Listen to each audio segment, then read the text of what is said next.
Bom dia a todos. Vamos ficar em pé. Vamos abrir a Bíblia em Cantares, capítulo 6, versículo 10.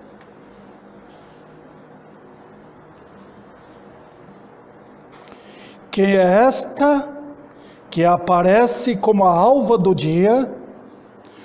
Na minha tradução aqui, que é um pouco diferente, eu não gosto muito não, mas tudo bem.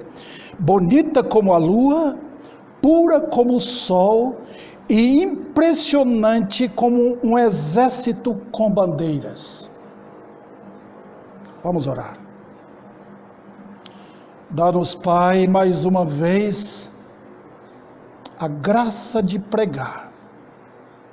Sempre contei com tua força, porque humanamente é impossível. Mas reveste Davi Sena com o poder da graça para pregar. Nesta manhã, aos corações aqui, aos corações de todos os santos que envolvem este país e até alcançar aqueles que não foram salvos, edificar a igreja, fortalecê-la para aquele grande dia, quando ela será apresentada perante o noivo amado. Nós queremos te agradecer, em nome de Cristo. Amém.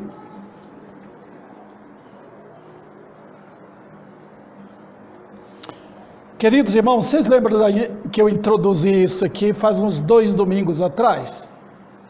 Tem 4 assuntos que são tratados aqui. Dificilmente eu conseguirei tratar deste assunto de hoje todo numa mensagem. É muito difícil.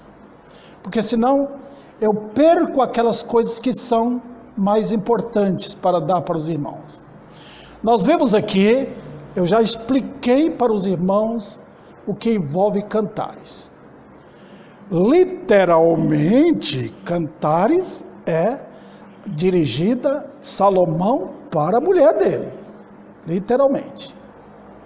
Nós podemos, entretanto, tomá-la para lições figurativas, como nós podemos pegar a Arca de Noé, tá? Como podemos pegar outras figuras no Velho Testamento, e aqui nós tomamos como a noiva. E na realidade, queridos irmãos, se os irmãos olharem bem, o propósito do Espírito Santo é a igreja. O trabalho dele é a igreja. É ela que será apresentada. Domingo passado eu falei para os irmãos da importância tremenda de ser membro de uma igreja, de se envolver com sua igreja. Porque se você é crente, repito aqui, e não tem envolvimento com sua igreja, uma igreja bíblica, local, você não é crente, você pode ter certeza. Se você fascina com as ideias aí fora, de você ser crente em sua casa mesmo, você não entende. Igreja é importantíssima, é bíblica, irmãos. É impossível você ler o Novo Testamento sem ver a igreja local. Tá? Ela é importante, ela tem doutrina, tem disciplina, tem um pastor ou pastores, né, para ensinar. A igreja é importante demais. Mas hoje, em nossos dias, a tendência é fugir. Nós vivemos nessa época secularista, cada um tem uma ideia própria, cada um segue o seu próprio caminho. Tem isso demais, tá? Então você que é crente, chama a atenção de outro. Fala, a igreja é o lugar onde nós devemos estar, tá? Onde juntos estamos, nós estamos em guerra, irmãos. A igreja está em guerra. Nós estamos enfrentando uma nação perigosíssima, tá? Alguns pastores não veem isso. Eu tenho falado com alguns colegas, nós estamos em guerra. Tá? Então vamos lá, irmãos. Domingo passado eu mostrei para os irmãos a igreja e a sua confissão, que é esta que aparece como a alva do dia. Falei para os irmãos o que é alva, vocês sabem o que é, né? É aquela primeira parte da manhã que tudo fica claro. A igreja tem a sua confissão, para que o mundo sabe que o mundo brilha um pouquinho antes da chegada do sol, que é Jesus. Antes de entrar na mensagem, eu só quero lembrar os irmãos que o nosso país, eu conheço o movimento evangélico batista no nosso país. Eu vim do meio batista. Nossa tendência não é examinar a Bíblia. A nossa tendência é dos brasileiros. Nós gostamos de mensagem que empolga a gente. Oh, como ele pregou maravilhoso. Mas depois a gente não entende nada. Eu não quero isso. Eu quero que vocês e os irmãos que podem me ouvir investiguem a Bíblia. O que esse pastor está pregando é verdade? Está de acordo com as Escrituras? Tá? Em segundo lugar, nós temos a igreja e a sua posição, formosa como a lua.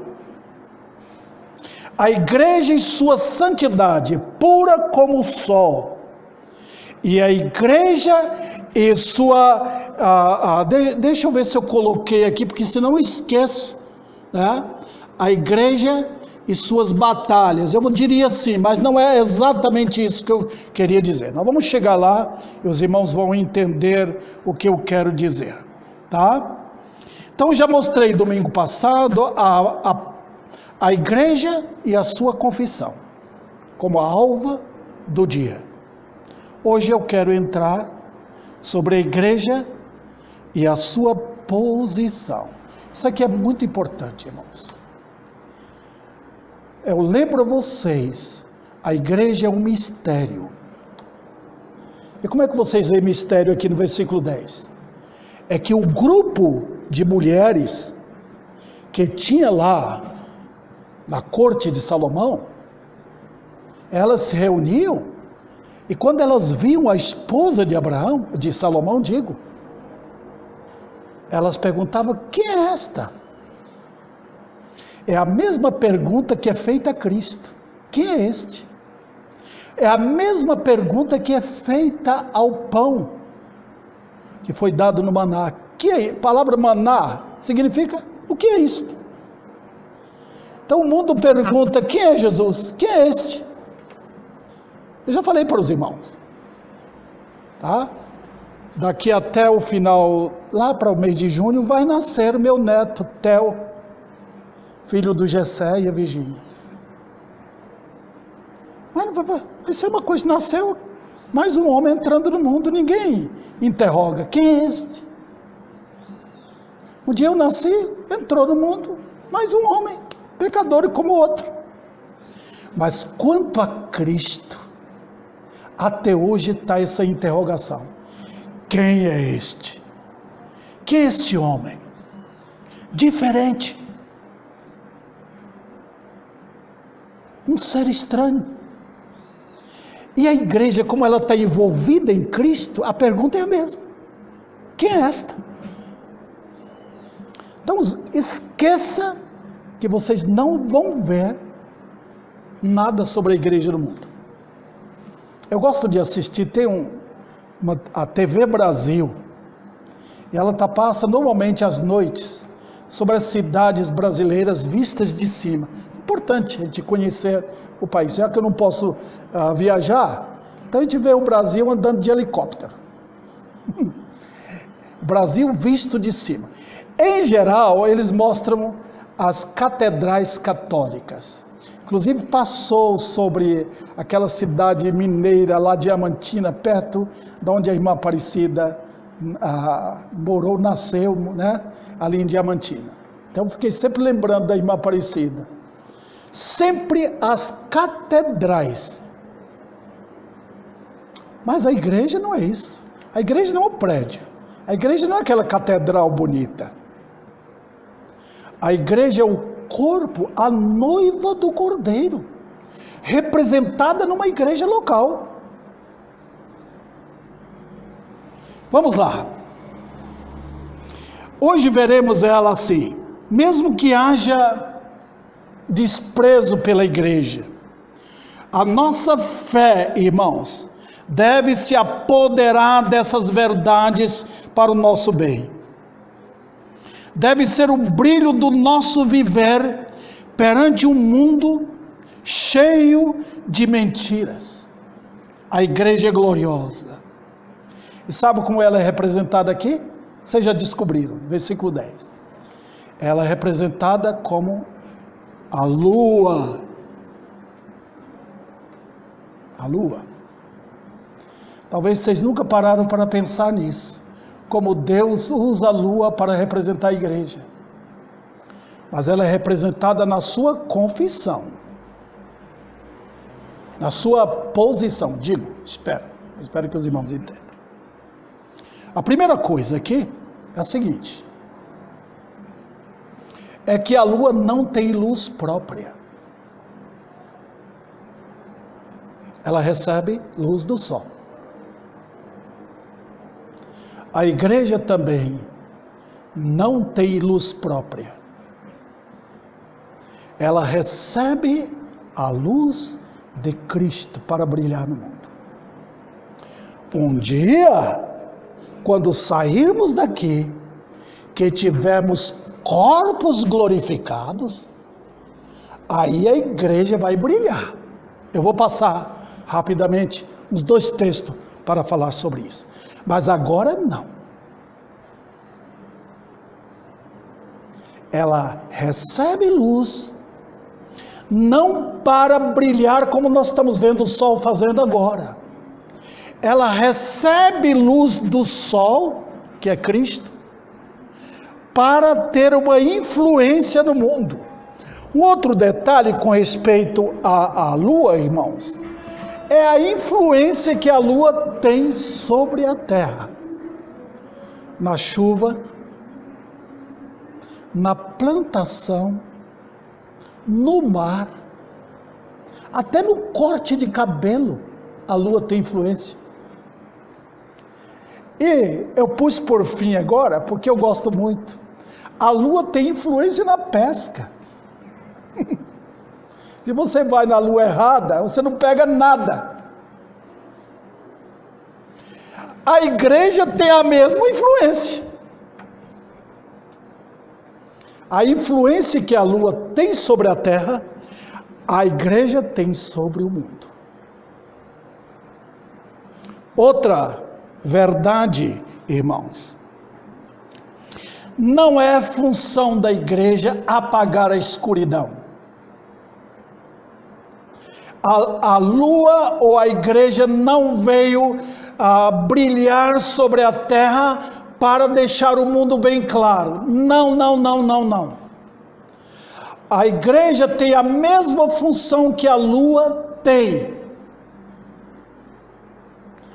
de fazer com que as glórias celestiais sejam vistas. É quando a lua está bem bela, que nós olhamos para o céu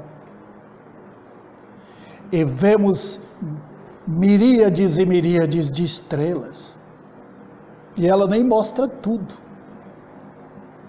Os irmãos devem saber que tem mais estrelas no céu do que as areias da praia.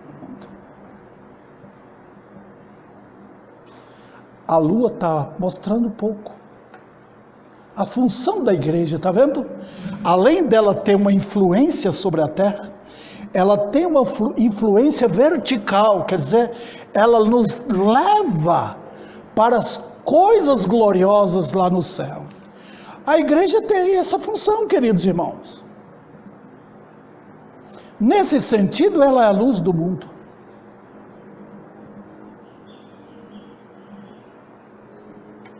Outro detalhe, a lua faz com que realidades celestes sejam contempladas e admiradas. Como eu falei para vocês, os céus manifestam a glória de Deus. Quem nos faz ver isto? É triste o dia, a noite, digo, quando a lua está encoberta, está chovendo. Fica aquela escuridão tremenda. Mas uma lua bonita é tão bom para você até sair com a esposa e mostrar para ela como a lua foi feita, como Deus a fez. Também notificar para os filhos: olha a grandeza de Deus, como Ele fez perfeitamente.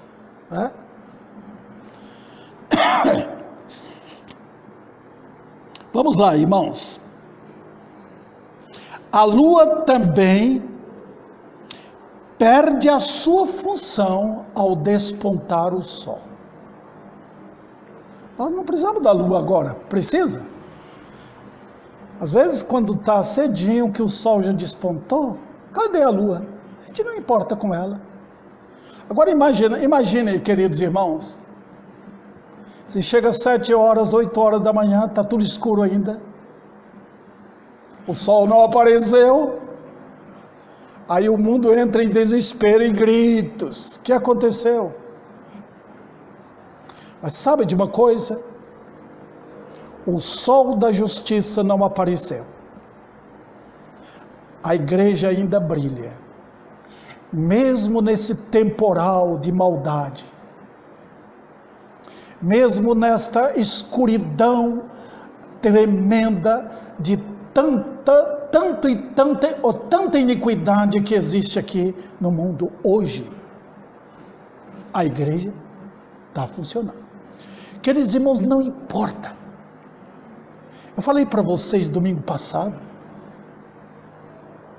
pode ser que a igreja tenha coberta por esse eclipse de maldade, de mentiras, de pastores que falam a mentira, de falsos crentes dentro da igreja. Não importa, a igreja não perde o seu brilho, ela está lá, escondida, ninguém gosta, mas a igreja está aí. Por onde você for, se a irmã Aparecida for lá em Minas visitar os parentes, e ela ir lá visitar uma igreja boa, bíblica, ela verá que tem uns crentes lá, sinceros crentes. Por onde for, a irmã Ivani pode ir lá para os Estados Unidos visitar a filha, a neta, o genro, e lá terão quem? Os crentes. Eles estão por todo lado, irmãos. É que nós estamos aqui acostumados com uma igreja pequena, né? Mas tem santos de Deus para todo lado. Quando irromper a glória celestial, quando o sol da justiça aparecer, os irmãos verão quem é a igreja. Eu sinto alegria em meu coração de falar com um grupo pequeno. Eu estou lidando com a igreja. A gente gostaria que todo mundo estivesse aqui. Nós gostaríamos de ver a glória de Deus salvando almas. E para isso eu estou orando todos os dias. Mas sabe, é um privilégio construir vidas em Cristo pela palavra. Mas quando chegar naquele dia, conforme Apocalipse 19, que os céus rasgarem como papel, e o cordeiro aparecer com a noiva, radiante, milhões e milhões, queridos irmãos, como vai ser glorioso? Então a igreja parece apagada, conforme diz Isaías, parece aquele casebre longe que ninguém dá valor, mas é a igreja, ela é gloriosa. Ninguém mata a igreja. Pode acabar com o prédio, pode ser ocupado por elementos perversos, Mas a igreja não, ela está ali. Os santos de Deus estão firmes. Às vezes estão murchos, apagados, mas eles estão firmes. Eu conheci durante minha vida santos de Deus, homens e mulheres simples, mas amavam Jesus Cristo. Amavam a Cristo. Vamos adiante? Vamos então, como eu estou falando de posição, deixa eu explicar para os irmãos aqui a posição, como a lua, bonita como a lua, tá? Posição é diferente de prática, tá? Nós vamos tratar sobre santidade no próximo domingo. Aí é posição e prática. Veja bem, presta atenção agora, todo mundo? Há uma diferença, eu em Cristo e Cristo em mim. Eu em Cristo é posição, Cristo em mim é prática. A Bíblia fala sobre as duas coisas. Há uma diferença muito grande. Leandro em Cristo, Cristo em Leandro. Está vendo aqui? Davi em Cristo, Cristo em Davi. Agora veja o que acontece. Eu estou tratando aqui da lua, formosa como a lua, sobre o quê? A igreja em Cristo ou Cristo na igreja? A igreja em Cristo. Isso é posição. Outro detalhe que eu quero considerar com os irmãos aqui é o seguinte: ninguém consegue mudar posição.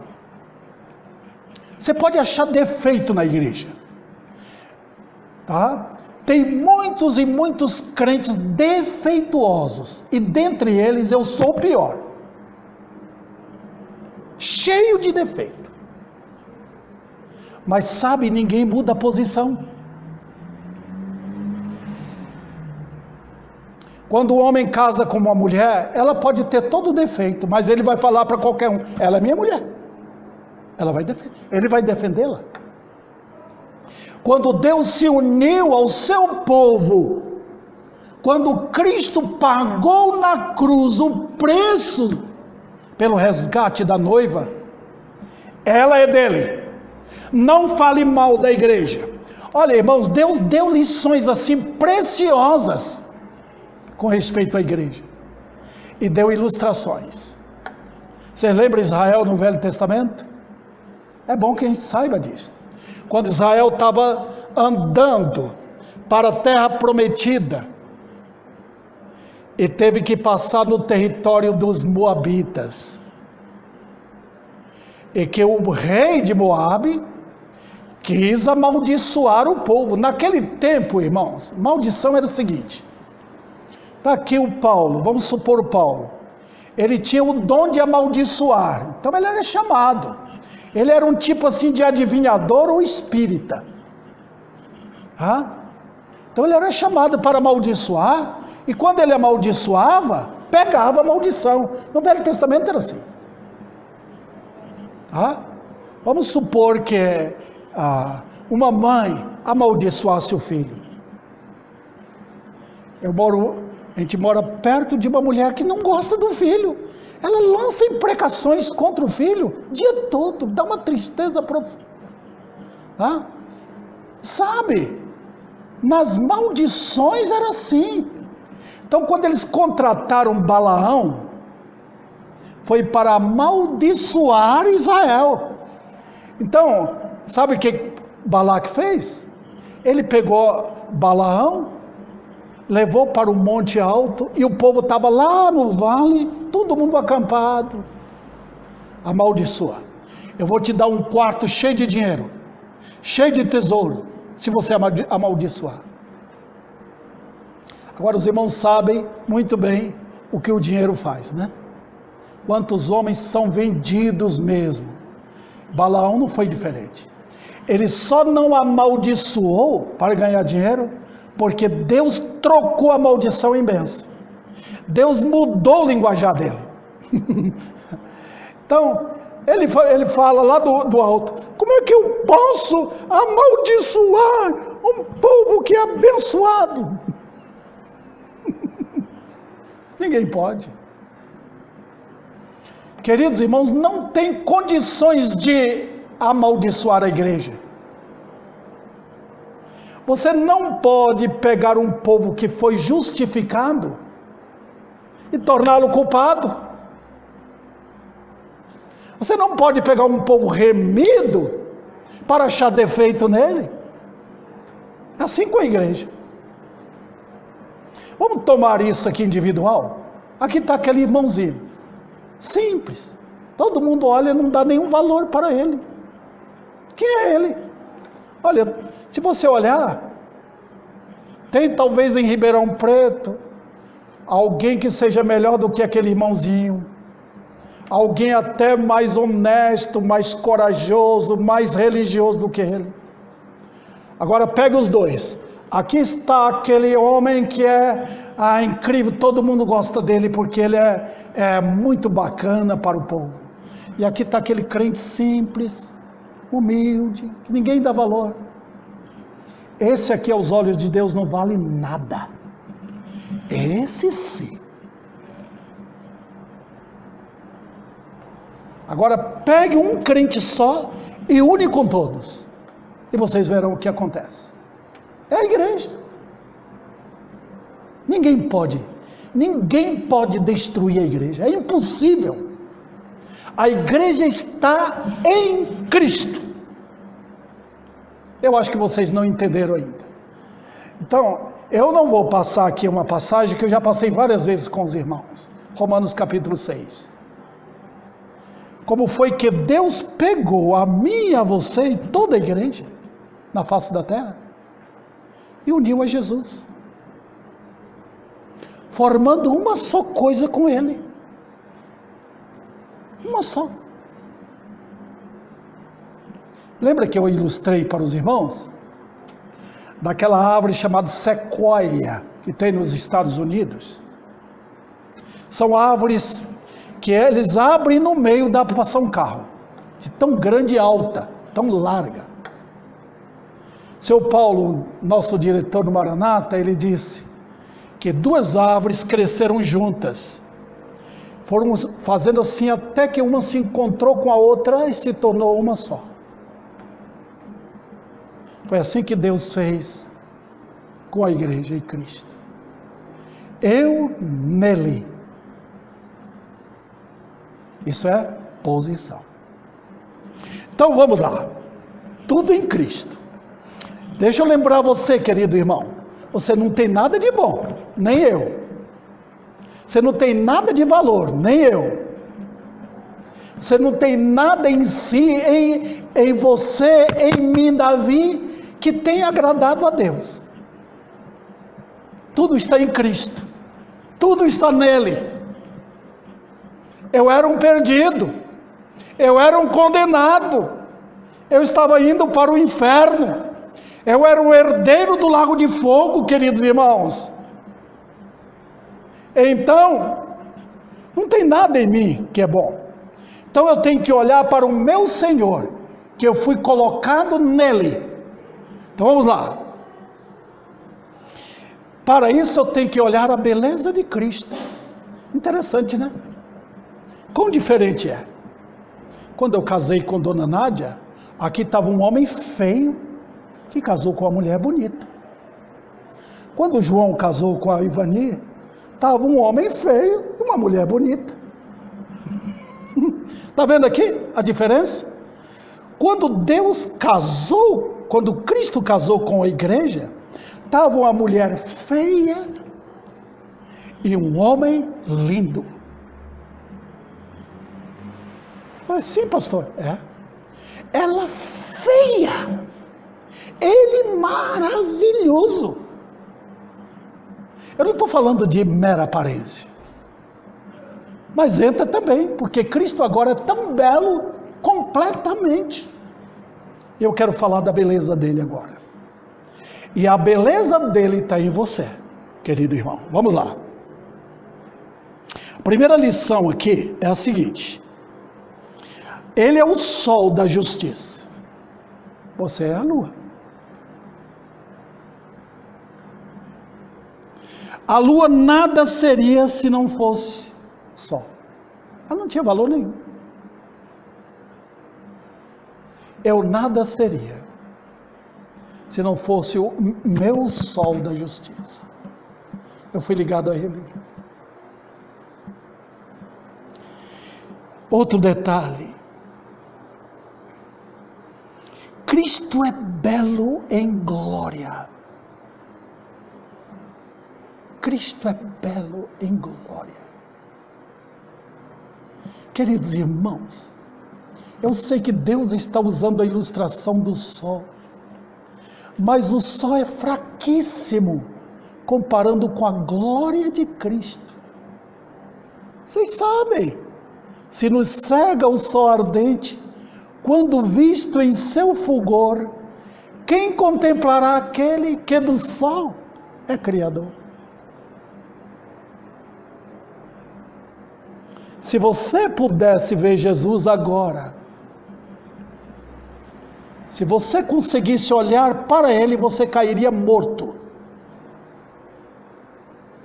Eu sei, irmãos, tem milhões e milhões de pessoas no mundo, fogem de Cristo, porque não querem olhar para o Cordeiro de Deus, mas vão ficar espantadíssimos e cairão, quando contemplarem o juiz. Sabe por quê? Naquele dia, os ímpios de toda a terra, desde Caim, olharão para ele. Seus olhos estarão como fornalha de fogo. Quem pode suportar? Daniel viu e não aguentou. Os 3 apóstolos não suportaram a glória dele no monte da transfiguração. Fugiram.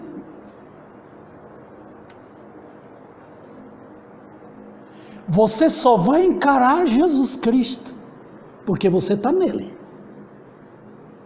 E lá na glória você terá um corpo dele. Caso contrário, você não poderia suportar. Só tem 2 coisas a respeito de eu e Cristo. Eu nele, eu poderei ser igual a ele naquele dia. Fora dele é fogo eterno. Os olhos dele farão com que as lenhas do lago de fogo sejam acesas para nunca mais ser apagadas. Nunca. A chama do tormento eterno, sua fumaça subirá para todo sempre, por causa da ira dele. Então, queridos, a única maneira de ver meu Senhor é se eu for unido a Ele. Ele é o resplendor da glória. O que você entende? Domingo passado à noite eu preguei sobre carecem da glória de Deus. Quando lembra que eu ilustrei para os irmãos? Quando nós vemos a glória do homem aqui, o homem mais rico de Ribeirão Preto, a glória dele está nas coisas que ele tem. Dono de carro, dono de indústria, tem emprego para todo mundo, tem fazenda, tem tudo, mas a glória dele está ali naquilo. A glória de Cristo é Ele, está nele.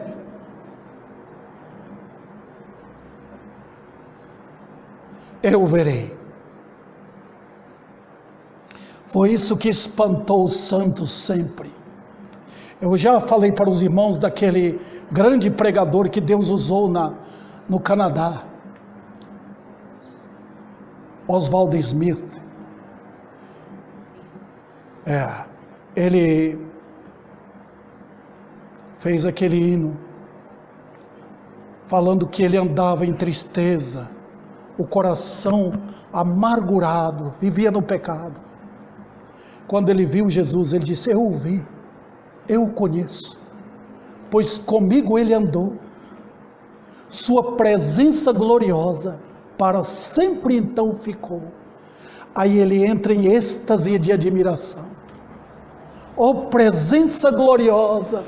Oh, que rosto belo eu vi! Eu pertenço sempre a Ele, vida eterna recebi. Que fantástico! Foi isso que moveu o coração do povo crente. Ver Jesus naquele dia, oh, que belo! Que glória será! Eu estou caminhando para lá. Eu irei morrer um dia e verei meu Senhor.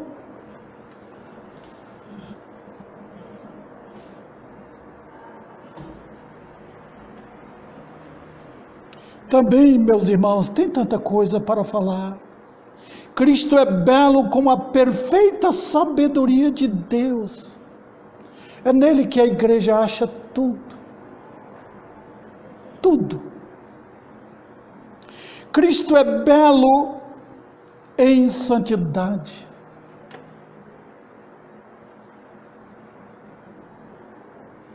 Cristo é belo em compaixão.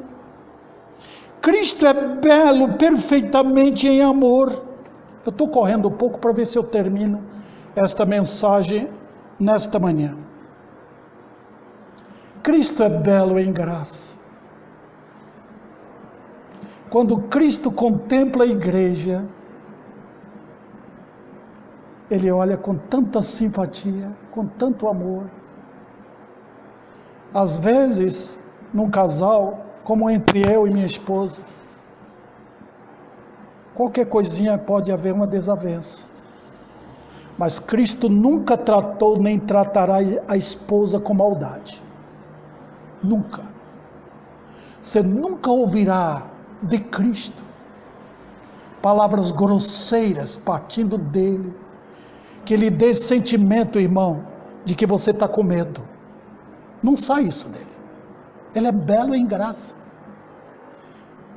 Ele entende você. E você mesmo saberá, quando você está sendo disciplinado, que é amor. Outro detalhe, não posso ficar sem óculos. Cristo é belo. Compreendemos o amor a partir do amor dele. Compreendemos assim. Uma vez, um navio comunista estava levando alguns prisioneiros, e entre eles uma mulher crente. E tinha um algoz comunista, ele batia tanto nela, e ela não reagia em nada.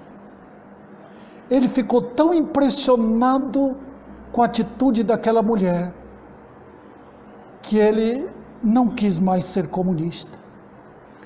Quando foi passando perto das águas americanas, ele saltou do navio e escapou. Por causa do amor incrível daquela mulher crente.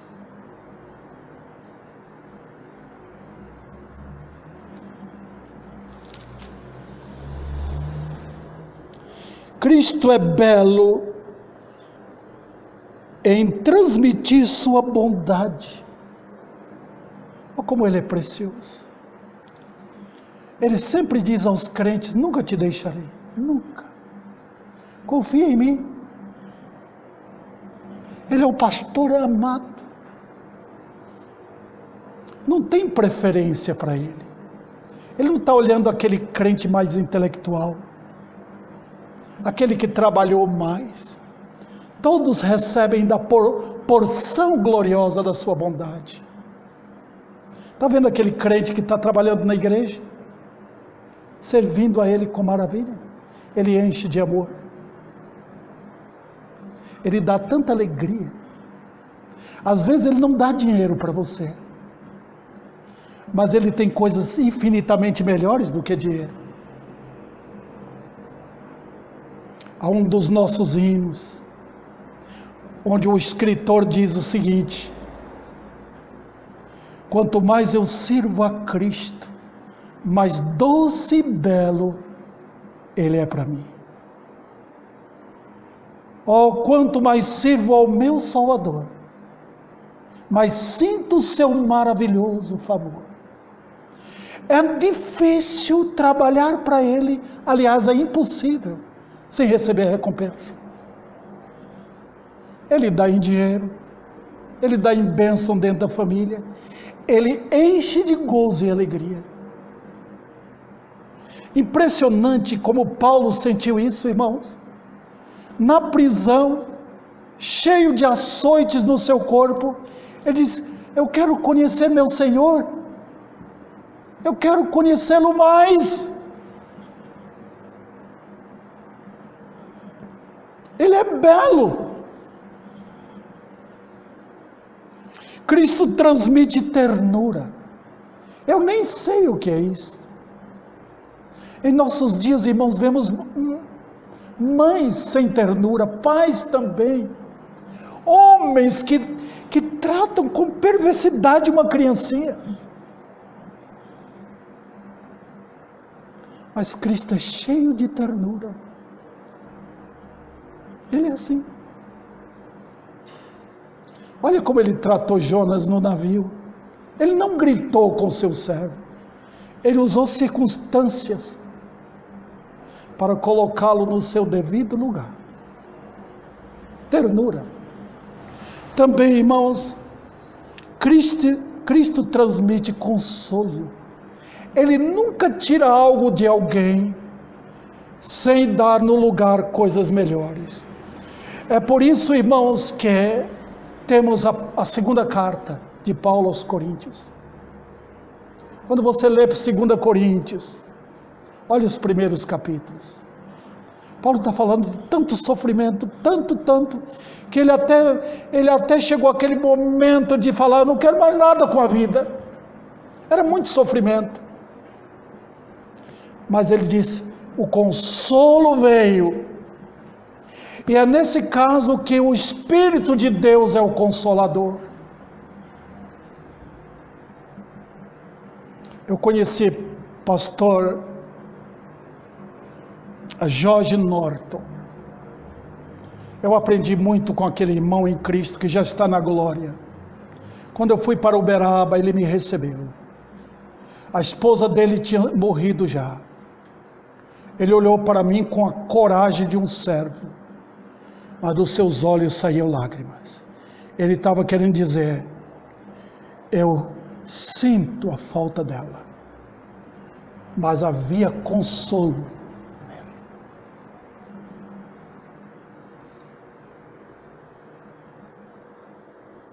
Cristo transmite seu cuidado e seu poder. Ele vai dizer: nunca te deixarei, nunca. Ele está conosco. Nós só temos que apegar a Ele. É só o nosso orgulho que interpela isto, irmãos. Eu creio que vai dar só para passar este ponto agora. Buscando a beleza de Cristo. Agora, irmãos, veja bem. Sua posição não significa que você não tem que agir. Tem aquela atividade que é normal no crente. Eu nele, mas eu preciso conhecê-lo. E é aqui que eu digo para os crentes: o Evangelho tem essa missão. Você é salvo? Entra em ação. Você está nele? Conheça ele. A maior bênção para os crentes é conhecer o Senhor. Vamos lá. Lembra que Moisés, o que Moisés fez? Ele simplesmente fez uma tenda da congregação para falar com o Senhor. E ele todo dia estava lá, na comunhão. Havia uma amizade íntima entre ele e o Senhor. E um dia ele saiu da conversa. Quando ele chegou lá fora, todo mundo estava espantado. O rosto dele brilhava. Era a graça dessa comunhão. Eu lembro de Estevão. Ele andava tanto com o Senhor que na hora da morte, antes de ser apedrejado, o rosto dele era como o rosto de anjo. Ele vivia assim, intimidade com o seu Senhor.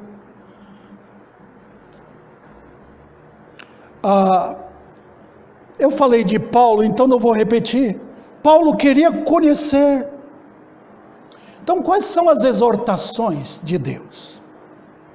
Conheçamos e prossigamos em conhecer o Senhor. A meu ver, e eu falo isso biblicamente, o maior trabalho do crente aqui é conhecer o Senhor. Se você quer ser um bom marido, conheça o Senhor. Se você quer ser uma boa esposa, conheça o Senhor. Um bom filho, um bom cidadão, conheça o Senhor. Perto dele, fique perto dele. Você vai vê-lo um dia, não vai? Você não vai ver, irmão? Você não vai ver o Senhor? Então conheça ele já.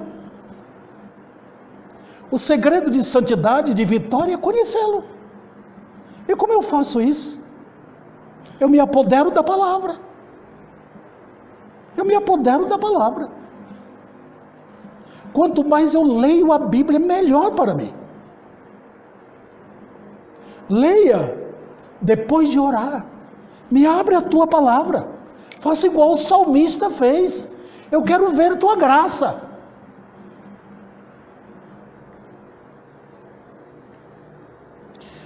Antes crescei na graça e no conhecimento, que se torne um forte sentimento do coração. Eu preguei numa igreja com mais de 200 pessoas. Só 3 ou 4 pessoas estavam lendo a Bíblia. A Bíblia tem sido desprezada, irmãos. Jogada lá. Agora, como é que nós podemos conhecer o Senhor? A Bíblia é o único livro que traz as virtudes de Cristo para dentro da minha vida. Que pega o aço espiritual dele e passa para mim. Minha vida será constituída de fé, coragem, resistência, poder, amor real, à medida que eu leio.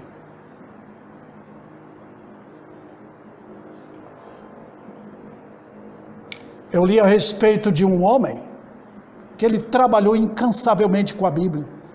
Ele leu a Bíblia mais de 200 vezes. Basicamente, ele tinha a palavra de Deus na sua boca. Porque eu conheço Cristo ali. A Bíblia é Jesus, irmãos. Vamos lá. Eu digo mais, que se eu não voltar para a Bíblia, eu vou começar a voltar para o mundo.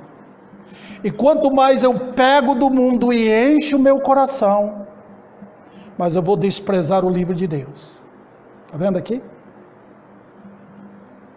Eu não sou contra aqueles que gostam de algumas coisas do mundo. Se você pode ir ao cinema, assistir um filme, sem aquilo mover seu coração, não tem problema. O perigo é quando aquilo começa a ocupar o lugar e você não tem outra coisa a falar a não ser daquilo. É tão bonito quando termina o culto e nós falamos uns com os outros da palavra.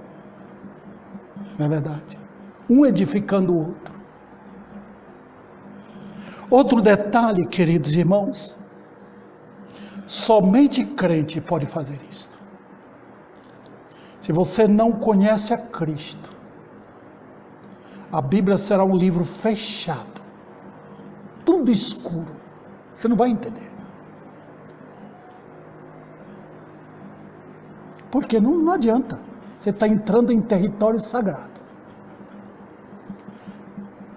Pessoa estranha não entra, não consegue. Outro detalhe. Os passos serão vistos como? No apego à palavra, amor à Bíblia. Alguém disse, me dê homens que amam a palavra de Deus, amam a Cristo e amam a oração. Um homem falou, eu derrotarei o mundo.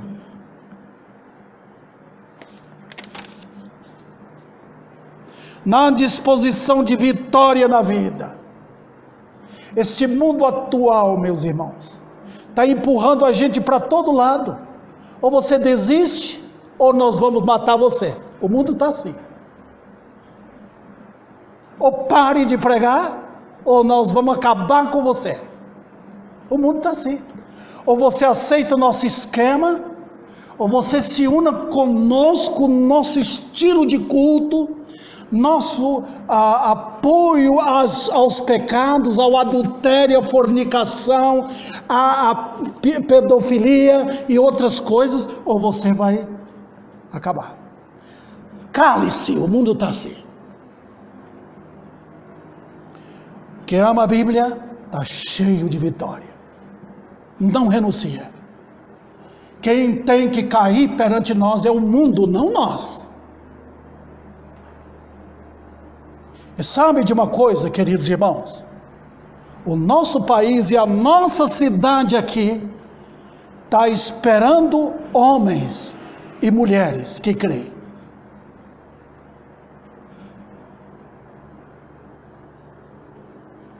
Rapidamente, eu tenho 5 minutos, eu vou terminar isso aqui. Os traços da beleza de Cristo nos salvos. Primeiro, são traços espirituais e não naturais. Agora, os traços espirituais, eles também afetam os traços naturais. Quer dizer, a salvação não vai mudar a sua personalidade. Não vai. A personalidade daquele irmão é aquela ali. O Senhor só santifica sua personalidade. Outro detalhe. Não serão reconhecidas as belezas de Cristo, nem buscadas pelo mundo. O mundo não vê a importância da lua. Não. Eles ignoram. Você não vê ninguém tirando fotografia, não. Outro detalhe, irmãos. Disposição de glorificar a Deus no sofrer. Às vezes custa solidão. Se você ama Cristo, você vai ficar só. Sozinho. Até seus parentes não vão te amar. Também, irmãos, a disposição de perder para ganhar. Perder para ganhar. Nós queremos isto. O segredo de Deus para ter coisa é perder. Perca para a glória de Deus e você ganhará. Disposição para a paz, que não busca vingança. O que é isto? É aqueles traços dentro de nós, que busca a paz a qualquer preço. Não paz com o pecado, mas uns com os outros, suportando-vos uns aos outros.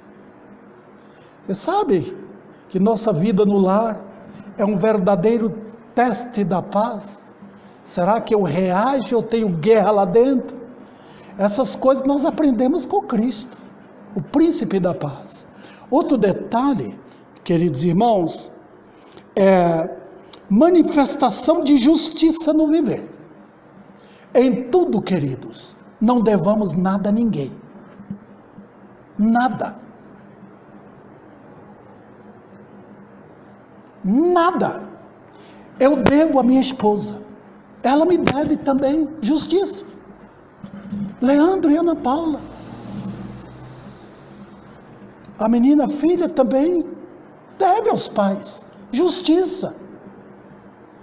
Nós devemos respeito uns aos outros. O mundo está cada vez, irmãos, bombardeados por maldade, por atitudes infames dos homens. Nós devemos combater isto. Respeito às autoridades, respeito às mulheres. Eu vejo os homens tratando as mulheres como se fossem animais, gatas. Os homens crentes devem ser exemplos de elementos cavalheiros, imitando a Cristo.